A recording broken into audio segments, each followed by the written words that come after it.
സംവിധായകനും തിരക്കഥാകൃത്തും നടനും ഒക്കെയായ കെ ഭാഗ്യരാജ് എന്ന അതുല്യ കലാകാരൻ്റെ മരണവാർത്ത എല്ലാവരെയും ഞെട്ടിക്കുമ്പോൾ ഒന്നുകൂടി ചർച്ചയാവുകയാണ് അദ്ദേഹത്തിൻ്റെയും പൂർണിമയുടെയും ജീവിതം. വളരെയേറെ ചർച്ച ചെയ്യപ്പെട്ടതും റൂമർ കോളുകളിൽ ഇടംപെട്ടതും ഹേറ്റിംഗ് മാത്രമായി മാറിയതുമായിരുന്നു ഇവരുടെ വിവാഹം.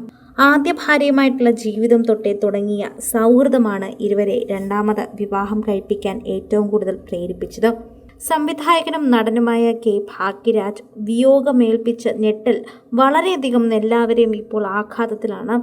2 ദിവസം മുൻപ് ഗോവയിൽ വെച്ച് നടന്ന നടി ഖുഷ്ബുവിൻ്റെ മകളുടെ വിവാഹത്തിൽ പോലും ഊർജ്ജസ്വലനായി കണ്ട അദ്ദേഹം ഇത്ര വേഗം കാലയവനികയ്ക്കുള്ള മറയുമെന്ന് സ്വപ്നത്തിൽ പോലും ചിന്തിക്കുക അസാധ്യമായിരുന്നു.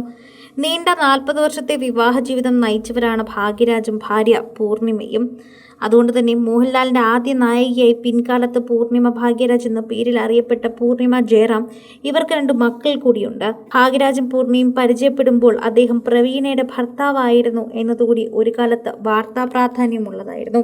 പക്ഷേ ദൈവനിയോഗം മറ്റൊന്നായിരുന്നു. മഞ്ഞപ്പിത്ത ബാധയെ തുടർന്ന് പ്രവീണ മരിക്കുന്നതിന് നന്നേ ചെറുപ്പത്തിലായിരുന്നു. അവർ ജീവിച്ചിരുന്ന നാളുകൾ മുതലേ പൂർണിമയ്ക്ക് ഭാഗ്യരാജിനെ അറിയാമായിരുന്നു. അദ്ദേഹത്തിൻ്റെ ആദ്യ ഭാര്യയുമായി അവർക്ക് സൗഹൃദമുണ്ടായിരുന്നു. 1980കളുടെ തുടക്കത്തിൽ തന്നെ അറിയപ്പെടുന്ന നടിയായിരുന്നു പൂർണിമ. ഒരു സിനിമയിൽ അവസരം ചോദിക്കാൻ അവർ ഭാഗ്യരാജിൻ്റെ അരികിൽ എത്തിയിട്ടുണ്ടായിരുന്നു. തനിക്ക് പറയാനുള്ള കാര്യങ്ങൾ പൂർണിമ ഇംഗ്ലീഷിൽ അവതരിപ്പിച്ചു. ഓക്കെ സി യു എന്ന് പറഞ്ഞ് ഭാഗ്യരാജ് നടന്നു നീങ്ങി.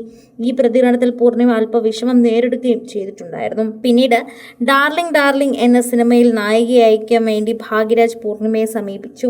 ഈ കൂടിക്കാഴ്ചയിൽ ഒരിക്കൽ ഭാഗ്യരാജ് തന്നോട് പ്രതികരിച്ചതിനെക്കുറിച്ച് പൂർണിമ പറയുകയും ചെയ്തിട്ടുണ്ടായിരുന്നു. യഥാർത്ഥത്തിൽ പൂർണിമ പ്രതീക്ഷിച്ചതുപോലെ ഇഷ്ടക്കേട് കൊണ്ടുള്ള മടക്കമായിരുന്നില്ല ഭാഗ്യരാജിൻ്റേത്. തൻ്റെ പൂർണിമ എന്ന ഇംഗ്ലീഷിൽ അല്പം പോലും മനസ്സിലായില്ലാത്തതുകൊണ്ടാണ്.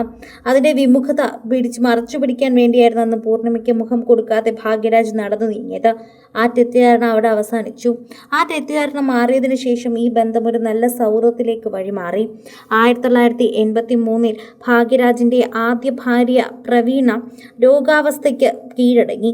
മാനസികമായി തകർന്ന ഭാഗ്യരാജ് എന്ന പൂർണിമ മികച്ച പിന്തുണയും നൽകി. മനസ്സിലെ ദുഃഖത്തിൽ തന്നെ നിന്നും ഒരു ചെറിയ ഇടവേള എടുത്തെങ്കിലും ലഭിക്കട്ടെ എന്ന് കരുതി അതവരുടെ ഫ്ലാറ്റിൽ നടന്ന ദസറ ആഘോഷത്തിലേക്ക് പൂർണിമ ഭാഗ്യരാജിനെ കൂടി ക്ഷണിച്ചു. ഈ ആഘോഷത്തിൻ്റെ ചരിത്രവും മറ്റും ആഴത്തിൽ ചർച്ച ചെയ്ത അദ്ദേഹം ഈ ബന്ധം പുത്തൻ ഉണർവ് സമ്മാനിച്ചു.